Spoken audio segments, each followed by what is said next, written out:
Hello, everybody. Welcome back. It's really exciting for me to be here to do the introduction for this session. I'm Bill Barron. I'm the regional coordinator for the Mountain West and support volunteers in Montana, Wyoming, Utah, Colorado, New Mexico, Arizona, and Nevada. And in that time as a regional director, what I found is that, as you might imagine, there's a lot of distance between one end of the region and the other, spanning from Canada to Mexico. And so one of the things that I really found was that it was really important to be out in the field, reaching out to individuals, having conversations, and connecting with people on an individual level. And so I'm really excited for this session. And a little bit about Ben. Ben Stillerman is a documentary filmmaker with an interest in using media to bridge divides and a passion for teaching others to do the same by focusing on interviews which foster curiosity, empathy, and dignity for both the subject and the interviewer. His latest documentary project, True, False, Hot, Cold, about climate attitudes in rural Utah, was partially funded by the Rogeby Foundation grant and is being launched in conjunction with a new nonprofit production company, the Social Cohesion Lab. Recently, he has screened his work and run Depolarization Day events for students at UC Berkeley, MIT, BYU, NYU, and Cornell. Born in South Africa, he credits the Truth and Reconciliation Commission, Studs Terkel, and Frederick Wiseman amongst his biggest influences. You may also recognize him as a videographer at 6 previous CCL conferences and lobby days.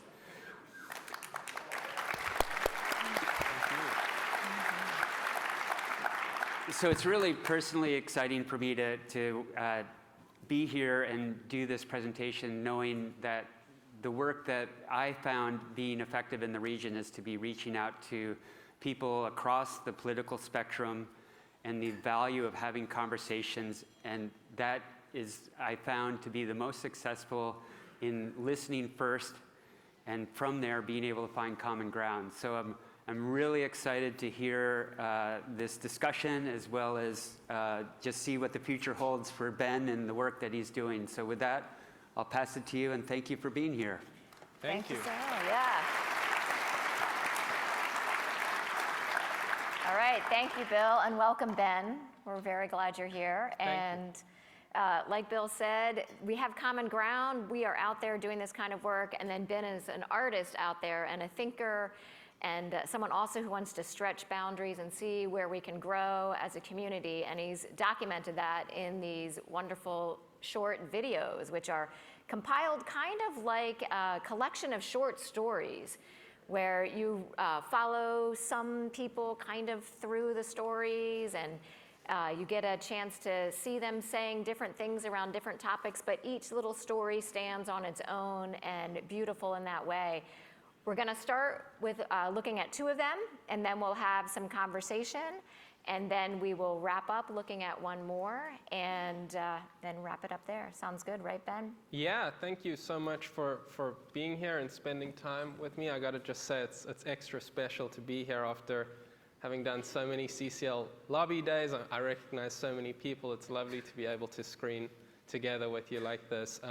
I will say that we're going to watch 2 episodes and then chat for a little bit and then watch 1 more episode. There are 26 episodes in total, so we're definitely not going to watch all of those. If you do want to watch all of them, you can go to truefalsehotcold.com to sign up for updates. But I just want to preface, you're going to see some stuff that you're not going to agree with, and that's part of the experience that we're working on in this documentary, and I think we'll kind of foster some good conversation based on that.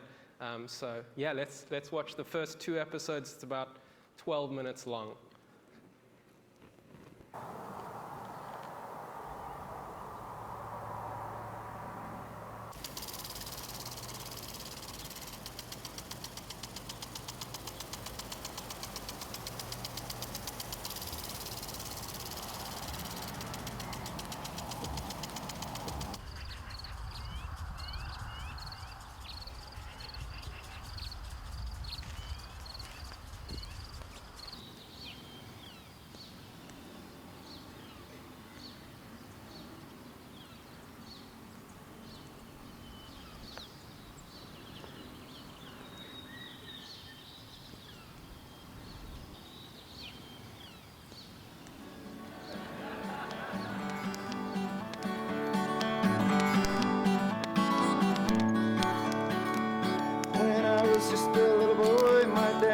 saying, hey son, gonna teach you how to yodel, and boy, we'll have some fun. We live up here in the mountains, so the echoes live up here. We can go out in the open air and sing without a care. Yodel-lady, yodel-lody, yeah, yodel-lady, yodel-lody, yodel-lady, yodel-lody, yodel-lady, yodel-lody, yodel-lady, yodel-lody, yodel-lody, yodel-lady, yodel-lody, yodel-lady,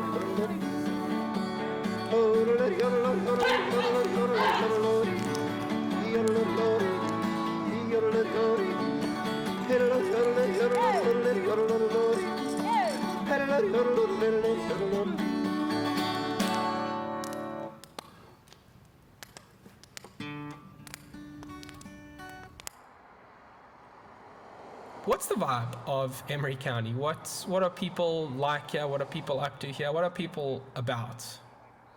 This is a rural area. They like farming. They like having their cows and horses. There's a couple of llamas over there in that field. There's a pig over right behind my garage. Her name's Minerva, and she knows who she is. The day that a week after I moved back to Emery County to start in the mine was that I got full custody of my kids. You can't support a family with $18 an hour anymore. Coal mine's the best place to go. It's a quiet place, easy lifestyle, congenial people, lots to do. We've got the mountains on one side, the desert on the other side. There's some very different and diverse communities.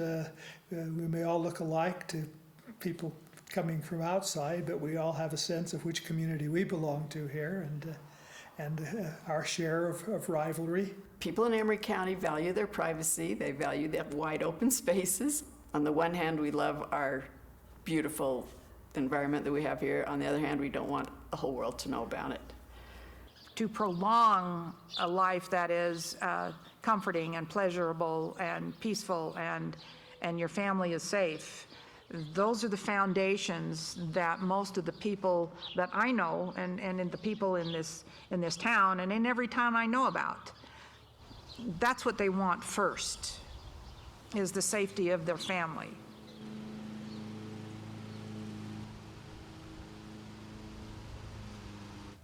In 1876, pioneers are crawling into this valley, literally horseback, ox carts, and afoot. Custer gets wiped out at the Little Bighorn. Marconi has invented the radio. There are street lights in New York City, and the Industrial Revolution has created an unbelievable goings-on the East Coast. And they are crawling into this crack with wagons, enough horses, enough foot. They built something here in a place that nobody wanted to live in. It's the last place anybody wanted to go. This was the last mission that Brigham Young sent people to. 8 days later, he died a terrible death. Died of a bellyache. I've always said, of all the rotten things he did, the thing that done him in was making people move to Emery County. So those folks came here hard, stiff-necked. They were going to make it work, and nobody was going to drive them out, and nobody was going to change. Well, it's been a while since they came here, but that no one's going to make us change is still pretty much a mindset in them folks.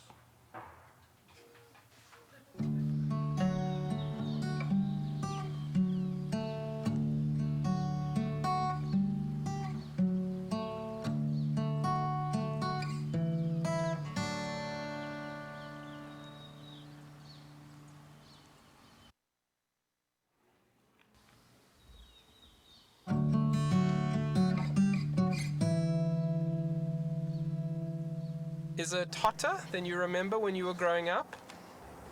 Oh, yeah. I think it is. And colder in the winter. Of course, maybe we're just getting old and it just feels that way. Well, I can remember snow being 3 and 4 foot deep in the wintertime. It don't happen now. We haven't had the snow that we've had. But what's going to say this next winter could be a good winter. Hopefully we do have a good winter for our water. Is it getting hotter here than it used to be? No. If I say, but I read somewhere on some news that it is getting hotter, do you believe me? Well, no, because I live here. Yeah, it's got hotter.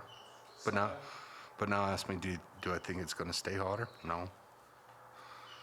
No, I believe we might be heading down to another ice cycle through our ice, and maybe I'm probably am wrong, but I'm not sitting there trying to force you to believe in my ways, you know what I mean? I'm not saying you need to buy coats, you need to buy this and that, and you're gonna live it the way I want you, because if you're not prepared, you're gonna die. I mean, what would you say to someone who's really worried about it? What are you worried about it for? I mean, you're afraid you're going to burn up? Afraid California's going to get engulfed and get buried in the ocean? A little bit. Not like... Is that such a bad thing? No. Just a joke. That's going to definitely be in the film. Don't you do that.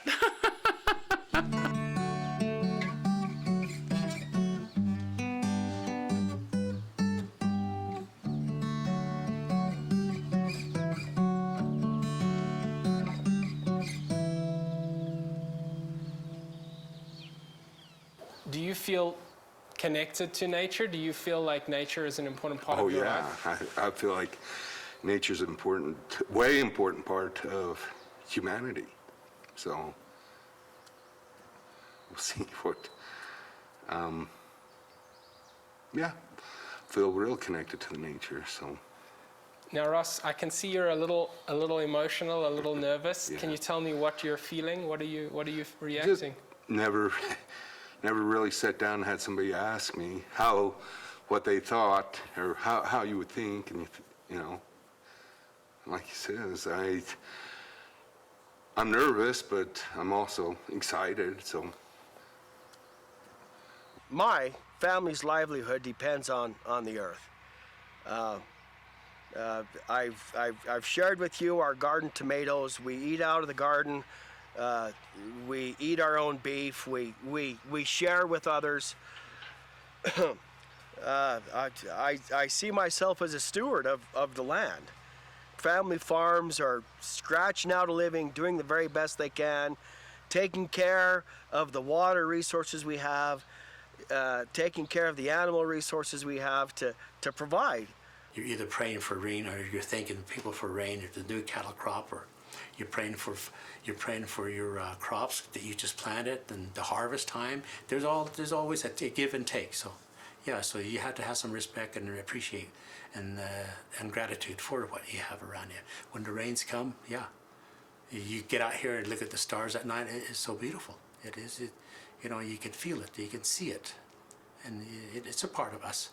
It can't not be part of us.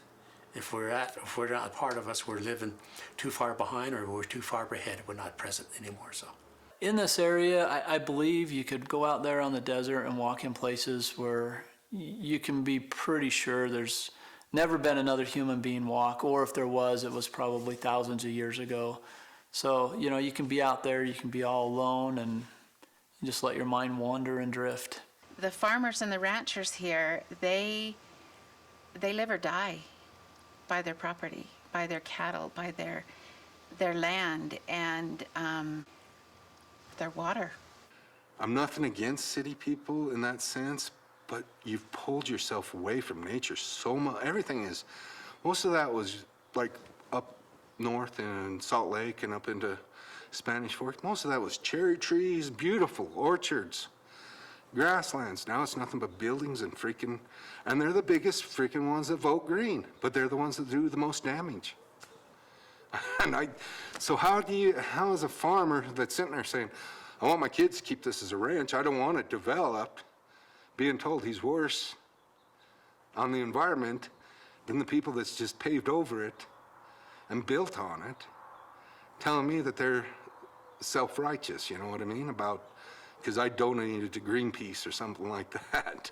It's like, I'm probably more green than you'll ever be, because I believe I have to live with Mother Nature. I am very proud of what I do. When John and I work the fields together, we have seriously been teased how romantic his and hers tractors, because he's on one side of the field doing something with his equipment, and I'm on another side of the field following behind with finishing up working the fields or whatever. And there is a lot of gratification to look back over that field and say, we did that, and it's going to produce, we hope, it's going to produce. And our hay fields they're just something to look at and be proud of. It's a part of me. I feel like it's raised me, literally. I've always, every morning you wake up, you walk out, especially up here, you look out and you always see something new that just gets to you. And it's amazing. It's a blessing we definitely have been given, that's for sure. I would rather be poor and do what we do than to have all of the riches of everything else.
Where'd she go? Oh, right there.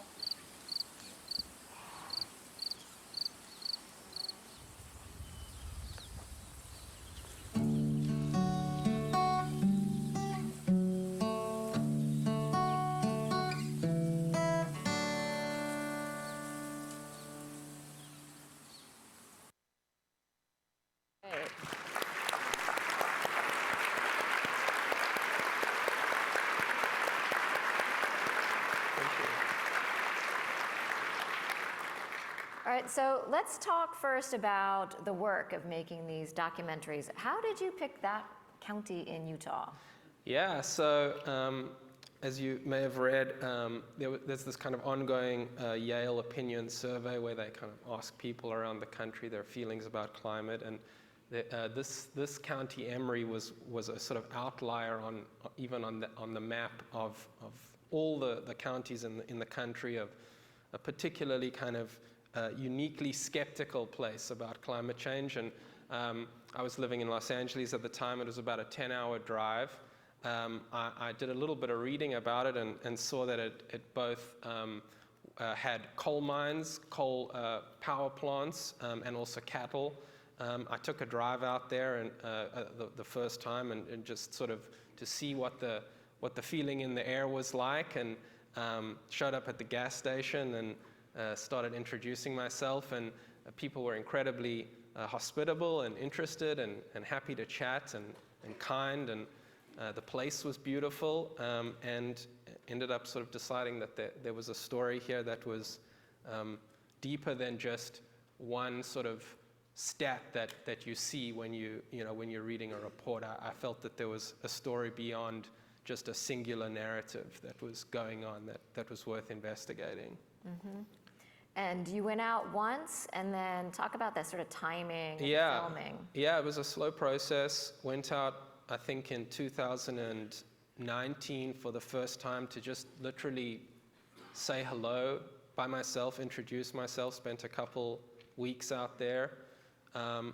Then went back with a small crew of 4 or 5 of us, And we spent 3 months. We spent the whole summer. We did about 200 hours of interviews. We spoke to about 60 or 65 people. We had to build trust. We had to, we couldn't just show up and say, tell us all your opinions about climate, and we're going to splash it across the screen nationwide. And, we had to establish some kind of conversations that people understood what we were doing there. We weren't out to kind of make people look foolish. We weren't there to sort of do gotcha interviews.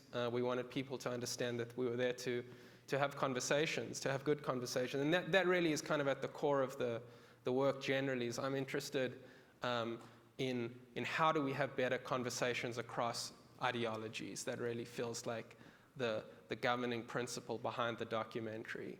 We spent over 4 months there at the end by the time we had, yeah. Tell a little bit more about the building trust work. What is that like, and what advice might you give to us? Yeah, well, I think the main thing I can sort of say is, people want to share their stories. People want to feel like their stories matter, or that their stories are worth hearing. And so if you give people the forum to share, they will usually rise to the occasion and share. They will spread their sort of feelings. They will go deeper than you would instinctively think with a stranger who's just shown up at their front door, because it's so unusual for someone to say, I care, I'm interested. Tell me who you are. Tell me what you're worried about, what you're excited about. Tell me what your priorities are, what your fears are. Everyone's got fears. Everyone's not sure about how things are going, and people want to feel like there's an audience that's interested in hearing that. And so if you genuinely show up and say, I truly do care, people will pick that up. And then sort of just on a practical level, you go do one nice interview with someone and they say, well, in a town like this where there's 10,000 people in the whole county, within a week, everyone knows who you are. And so, they're like, you got to speak to John, and John's like, oh, well, you've got to speak to Sheila, because Sheila really knows. And, and then you speak to Sheila, and she's like, I'm offended that you haven't spoken to, like, Shelley yet, and so, so by the end, there was like a real, I was laughing. I went with my wife for a good few months, and she was, there on set as well. And after 10 years in LA, I feel like we had more friends in Emery County after 3 months. So, yeah.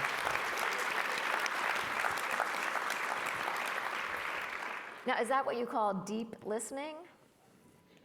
Yeah, it's, you hear it sort of spoken about in different ways. The way I've always thought about it is, doing an interview is like giving a gift 2 ways. It's a gift to the person you're speaking to, because you're saying, I want to give you a platform to share yourself, and it's a gift for the interviewer as well, because when you read a great novel or you travel to a new part of the world, you grow as a person, and I feel like an interview is the same kind of thing. You grow as a person. You might not change your mind. After 3 months, I didn't come out going, that's true, there is no climate, but you're a richer person for having gone and spoken, and really wanted to listen, Do you find that deep listening spills over into your everyday life, or is it something you intentionally set to do when you're doing the interviews? Yeah, I have a bit of a sort of mental process I try to go through. I think actually what really helps is the mechanism of the documentary itself. When you put a camera down and you point it in one direction, it sort of very quickly establishes, like, this is the conversation going in this direction. It's your turn to talk. I might, like, every now and then I couldn't help myself make a comment here or there, but it's yours. It's your time, and so it helps shut down that instinct we all have of, no, you've said something now. I was just listening so that I could wait for a moment for me to jump in with my own opinion. You have to really practice that feeling of people are going to say a lot of different things, and you have to be okay with just being a sort of vessel for. It's kind of like therapy, I think. Like, My wife is a therapist, and we talk about how it's a similar kind of muscle. And that's actually what we're trying to teach when we're doing these depolarization days at universities. You know, there's not a lot of opportunity for people to talk with people who feel completely and utterly different from them about climate or about any number of big topics that we're sort of so partisan and polarized about nationally and internationally. There's really just not a lot of opportunities for practice, and I think that's a pity. And I think that those are skills that can be learned by putting yourself in the way of ideas that are different from you, which is why, you know, I've screened this for audiences that have really sort of cringed at times when someone has said something so different. But I think that's a skill that we need to all be fostering all the time, because that's the secret to a sort of more cohesive community. You know, that's why we called it the Social Cohesion Lab, a nonprofit that's focused on using media to bridge divides. So that's kind of the hope, is that you can actually teach these skills through practice of engaging across difference. Well, tell us more about the lab then, the Social Cohesion Lab. Yeah, please follow along, socialcohesionlab.org. At the moment, what we're doing is a kind of few different activities. The biggest one we've run is what we kind of mentioned, a depolarization day. We had seminars, we had guest speakers. I don't know if you guys know Arlie Hochschild. She came to speak, just a real kind of inspiration of mine. She went to go do a book in the South about climate attitudes, strangers in their own land.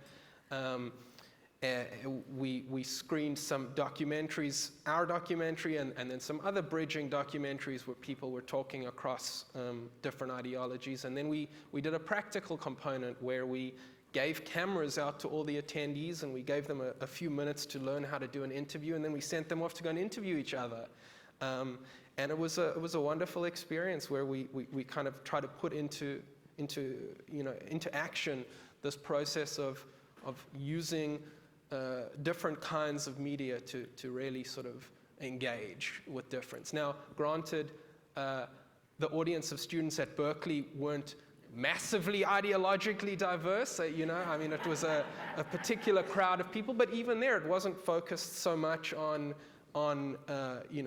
we've got to be talking about huge differences. It was just enough to say, tell me about your childhood. It's different to my childhood. Everyone had a childhood, but mine was unique, yours was unique. And practicing that skill of being able to listen with an empathetic, generous ear is something that I think students need, but I think everyone needs. We're running it for students now, but we're going to try and run it for nonprofits and for corporates and for local governments. We're going to keep trying to sort of put the word out about how important it is to engage. Mm-hmm. Yeah, I love it. So back to sort of the artistic choices. Can you talk a little bit about those interludes where we see them culturally, like the guitar player, yodeler, and then the cattle moving and things like that? Yeah. I think what happens, sometimes in a documentary is, or a singular piece of engagement with some person, you get a very kind of caricatured sense of who this person is. Insert, old farmer who thinks X type of way or whatever, insert person here who's got these kinds of opinions. And so we really wanted to make sure there were moments throughout the documentary project where it was free from conversation, free from judgment, where it was just us spending time with people doing their daily life. Because I think when you see people doing their daily life, you can't help but feel a connection to them. You can't help but say, okay, they're just doing their thing. They're just working through their day. They're just worrying about their kids or having fun on the weekend or whatever it is. And without that, it feels like maybe people come across as caricatures. With it, it feels like they're made into whole people. Mm-hmm. That's true for all of us. Yeah. I felt too, watching it, it was kind of like a bit of sorbet in between courses, like cleanse your palate a little bit and then... Well, it is a lot of talking at you otherwise. You need to have some time to breathe and go, wow, what did people just say?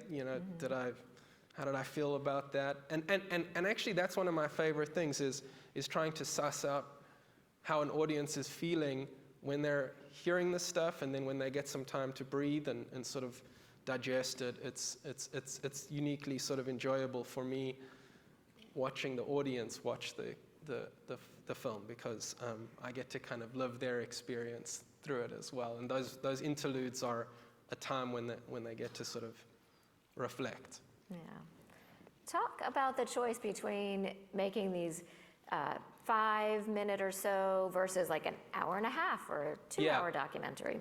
Yeah. Thank you for mentioning that. I wanted to just sort of say it is an unusual format. It's 26 short episodes, each no longer than 7 minutes, each about 5 to 6 minutes long. And each one deals with kind of a different topic. You know, we talk about the media, we talk about religion, we talk about local government, we talk about a forest fire that happens while we're there, we talk about the drought, we talk about some the next episode we're going to watch, the last one for today, is a little bit more of a philosophical one. We talk about psychology. So, you know, each one was about a sort of core topic. And each one has at least a little bit of daily life happening in it as well. And the reason we chose that format, well, without going into the details too much, you may have picked up that the media landscape is changing. Everything's online. People are consuming their content on YouTube, TikTok, Instagram. And, you know, man, I struggle to go watch a documentary that's 2 hours long. You know, it's Friday night, you're tired, you're like, kind of want to put on some silly rom-com and like veg out. Like, I get it. And so I wanted to make this feel like it was a format that people could watch in little pieces, they could follow along with for a longer time. And we're releasing it sort of sequentially, one a week over about 6 months. And as we do that, we're going to kind of encourage engagement. We're going to do some live events. We're going to do some webinar events, that sort of thing, just as a way of kind of bringing people along for the journey. The other thing, just practically, is if you get talked at by people for 2.5 hours, you're going to lose your mind. So, you know, you have to break it up a little bit. And so that was just kind of a creative, practical consideration there. Well, how have having these conversations changed you? Yeah, I mean, as I've kind of mentioned, you know, you can't help but grow as a person when you engage with a life that's different from yours. You know, and I think this is the kind of the main takeaway I got from the project for myself.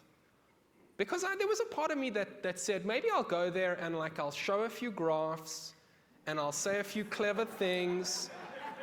And like, you know, I'm not going to change everyone's, but maybe people will be like, damn, what? I had no idea, you know?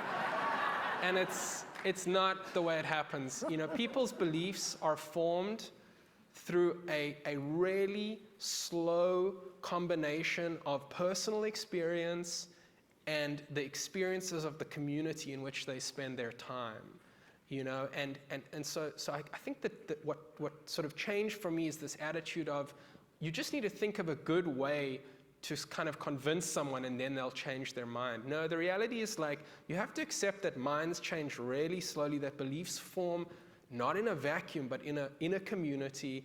And if you want to engage with someone who's got different beliefs to you, you have to go to where they are. You have to meet them where they are and, you know, understand the community dynamics. This community, there's 10,000 people in this community and there's 2 coal mines. If they shut those 2 coal mines down, which they're talking about doing, you know, they're going to be decommissioned in the next 10 years probably. You know, that's going to be, I think there's 600 jobs there. You know, and they're building a solar plant that's feeding into that grid, but that solar plant is going to employ 2 people. And so, you know, there's genuine, for lack of a better word, there's existential panic in the air. And you need to understand that when you go and try and sort of explain to someone, you know, why we need to phase out carbon. You know, people are are up for the conversation, but it's got to make sense in the context in which their beliefs have developed. That's the main takeaway that I think I got from the experience.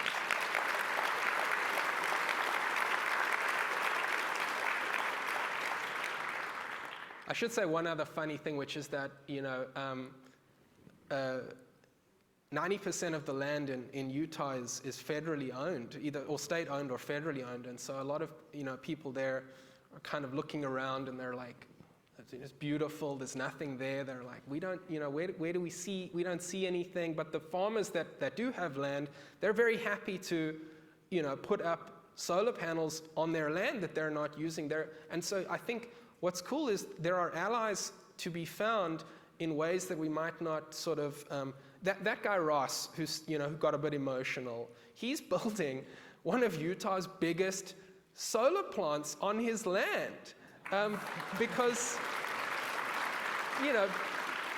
not because he's like going to be at this conference, although he'd probably be very happy at this conference, but because someone came to him and said, Ross, you're not using this huge chunk of land. Do you want to make a little bit of extra money and you can power your whole farm doing it and you can sell it to the grid? And what do you say? You're interested? And he was like, sign me up, sure, why not? And that's the kind of allies that can be formed in places that you might not expect. Yeah, thank you. Can you say a little more about common ground? Like, I think sometimes I go in thinking I've got to have common ground in that we both care about climate change, so there's common ground. But how are you finding common ground with people who have such a difference in perspective? I think the number one thing that everyone has in common is a kind of a sort of concern that they're going to be okay, that their family's going to be okay, that there's a place for them in whatever world develops, whether it's a farmer who's thinking to himself, man, I'm getting squeezed out because these giant, institutional farms in Texas are making it so that there's absolutely no economic incentive for me to sell my 300 cows that I'm working on here on my small piece of land. They're scared, or if there's a drought and the water sort of dries up and they have to choose between powering the coal power plant or feeding the cattle, who's going to win in that conversation? People are nervous and we're all feeling that sense of, man, I hope there's a plan. I hope there's a place. I hope I'll be okay. I hope my family will be okay. If you come at it from that angle, I found it very unusual that someone doesn't immediately sort of engage and say, I also have fears. I'm also wondering, where we're going to be, whatever topic it might be, whether it's climate or any one of the issues that are dividing us. Right.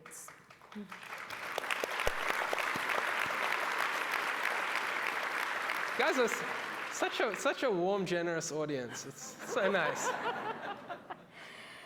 So you've said it's fun to talk with people you don't agree with. Can you tell us more? Yeah, I mean, we've all felt that feeling where you're sitting in a room and everyone's just nodding along. They all agree and everyone knows already and everyone has said the thing that the other person just, we all know that feeling. And then, you have an experience where you go to, I don't know, Scandinavia, or you go to, for me as a South African, I had such a sort of romantic interest in like the West, the American West, the cowboys, I was like, that's how you grow as a person. You go and you introduce yourself to someone who's living a totally different life to you, and you say, oh man, tell me what it is to get up in the morning and be you.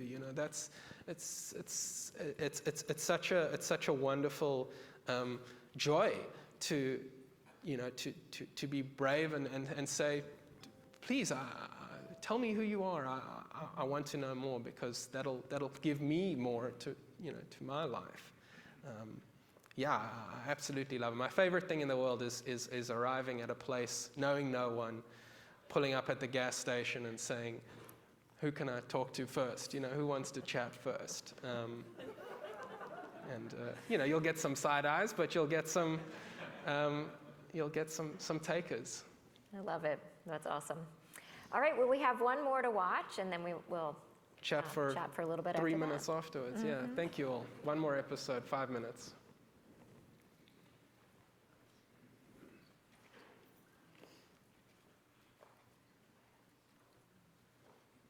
I think the sound.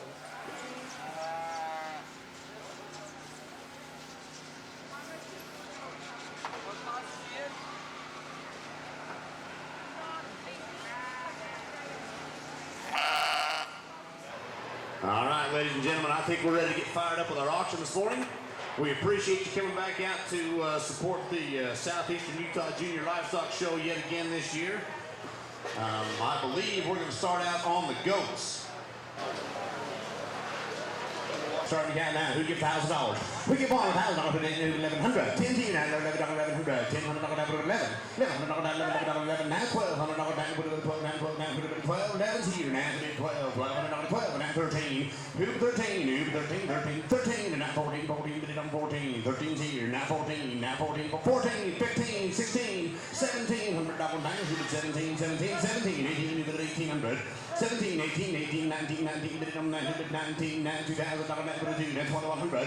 Who 21, 21, now 21, 21, now 2, now 2, now 22, now 3, 22, now 3, now 3, but I'm not 23, 3, 3, 23, 23, now 4, 24, now 4, now 24, 3, now 24, 24, now 2,400, 2,400. So $2,300, $2,300.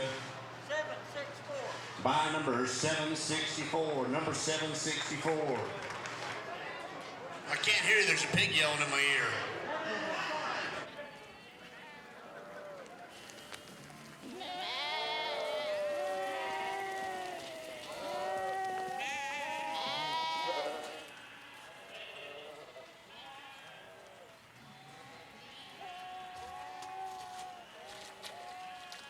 Most things that I get a firm belief about, I have researched, I have received information from friends who research more than I do. Some people just have their nose to the grindstone all the time researching what's going on. They know everything that's said in Washington. Like I said, I'm a news hound. I watch TV a lot and I read the news a lot. So if I form a strong conviction, it's because I've read about it and I just feel in my heart this is the way it should be. Well, I don't feel that I'm wrong. That's where I mean, we all feel that way. Like, you feel you're not wrong about what you believe, and the logical thing to me, the most conservative, realistic thing to me is what I believe, I feel is the truth. I think people don't pay enough attention to what's going on. They're bad lambs, sheep, following the group, paying attention to what's coming down the pike. Oh, they said this. Okay, we're going to do this because it works. Such and such a percentage say it works. Okay, it works. But then you read and you listen to someone who is not a news reporter, is not a scientist, who tells you something entirely different from their own personal experience, and you know in your heart, I get a feeling when something's true and when it isn't. If somebody speaks the truth to me about something important, my hair stands on end. That's my cue, and it's always been that way. So, and that's not a religious thing. That's just they're telling the truth, or I'll get teary. And I just believe that some of the things that people are experiencing, they're talking about it in the back alleys. They're not being heard except by a few people who listen and then spread the word. What about people who pass opinions about things that they haven't done any research on? Yes, like my grandma always told me, everyone has an opinion and they're all like assholes, they all stink. That's what she always said. Yeah, people have opinions and they're gonna make their opinion known, trying to sway you, whether they know what they're talking about or not. And most people don't know what they're talking about as far as I'm concerned. People take their opinions and they almost make that the truth. And it's a shock when they find out that it's not true because they've put it on this pedestal almost. I think that opinions should just be carried around in a basket and not held on to for dear life. So when you come across differing opinions or or something, or a fact that proves your opinion wrong, you can just swap it out of the basket. And I think that's where one of the biggest problems come in. Nobody's willing to swap their opinion basket out. Their opinions are law. That is the truth. And they'll say it's an opinion, but the way they act is, this is true, and nothing will differ from it. No matter where I get the news, no matter where anyone else gets the news from, it's your choice to believe. Has nothing to do with anybody else but yourself. I don't know if I ever come to the truth. I just come to what I think I can hang on to and believe. And if it's part truth, part lies, you got to hang on to something.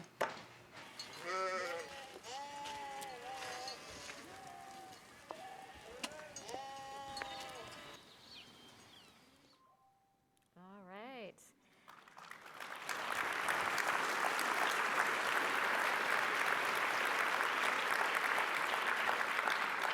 All right, Ben, so we have volunteers and interns connected to schools and organizations. How might they host a viewing and a conversation and a... Yeah, thank you so much for giving me the opportunity to connect directly with this audience about this new work we're doing. What we discovered was we were doing screenings, and there was a real sort of interest from communities in taking some of the skills of the documentary and imparting them to their communities. And so we set up this new nonprofit production company called Social Cohesion Lab. Please follow us online. We're trying to get started. It's only 6 months old. And it's going to be using media to bridge divides. If you're interested, you can get in touch with me directly, ben@socialcohesionlab.org. I'd also really encourage you, if you'd like to watch the 23 other episodes, truefalsehotcold.com, and you can sign up. Just put your email address in there, and then you'll get them. It'll be free online over the course of several months. It would just be a real treat. And I got to just say one quick thing about how cool it is to be here with CCL. You know, as you mentioned, as was mentioned in the bio, I did, I think, 6 CCL conferences as the videographer. I recognize so many of you. You know, just that process of seeing depolarization in action, nonpartisanship in action, obviously the climate connection is pivotal to this work as well. In 2019, I got sent by CCL to film a bunch of interviews with a diverse group of climate activists who don't look the way we think climate activists might look around the country. That was done by CCL. That was such a leaping off point for me, a gift for me, and I have to thank CCL for being such a supportive audience in that way. It's really special to now bring this new project to you. Yeah.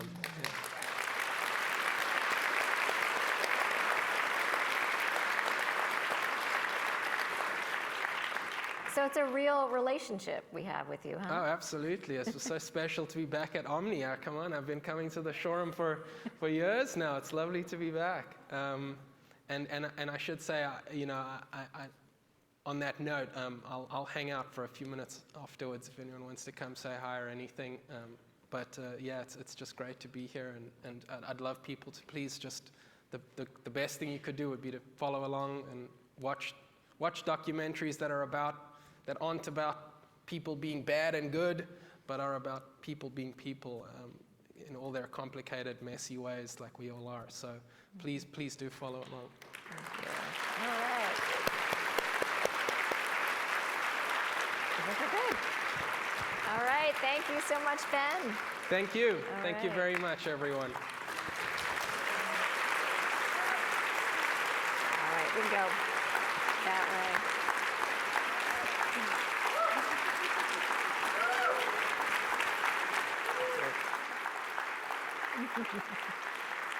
I'm going to welcome my coworker, Leslie Beatty, who is Vice President of Communications and Marketing. So she's going to take the next panel.